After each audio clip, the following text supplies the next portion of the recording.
Okay, hi guys, Coach Mark here from Bochner's Body Therapy, our fitness kickboxing sessions. Now, in the class we'll be doing a specialty program, which is our core shred. So I want to make this video for those people in the core shred and also those members that are watching and those of you who aren't members who can really benefit from this information. Now, let's talk about what is your core. Now, we hear about that all the time, but the core is what we're going to think about as our abs in our back, so around here. Now, the core is going to act as a corset, so it's keeping everything tight, everything together. But why is that important? It's important because your core is the crossroads of your whole body.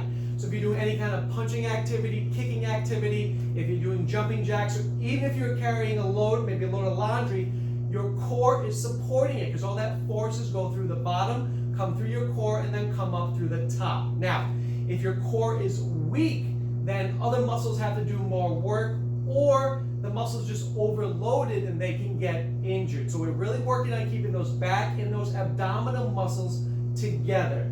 Now, when we're working our core exercises, or even when we're doing the class, you want to learn how to engage the core. So normally, we're just walking around, the core is working, but it's not truly engaged like we want it to be to get it stronger. So all you have to do to learn to get that is put your hands on your belly and just breathe out forcefully. So you're coming in here, like that, or breathing out. And you can see that the abs are tightening up. Now, that's how you really engage the core. If you've had children, you know your Kegel exercises, you can use that as well, like a pelvic tilt, to start to learn to engage the core. The core is really a mind-body connection, really learning how to use it. So when I'm doing my punches, I'm really engaging the core instead of doing my punches and then being soft over here. So if you can learn to do that in your kickboxing or when you're exercising, you really just put that extra emphasis on that core, you're going to start to use it more and have it get even stronger. Now, let's talk about one other thing that's really important, which is your abdominal muscles. Now, this might be hard to believe,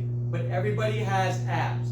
The difference is you might not be able to see them. Now, the reason that people can see other people's abs is that person's body fat. It has to be a lower percentage than we normally see. So even though you have abs and they can still be strong, you might not be able to see it because the added layer of fat. Now, one of the things I want to talk about with the abs is that you cannot segment them, right? So we have the rectus abdominis, which is the biggest muscle over here for the abs.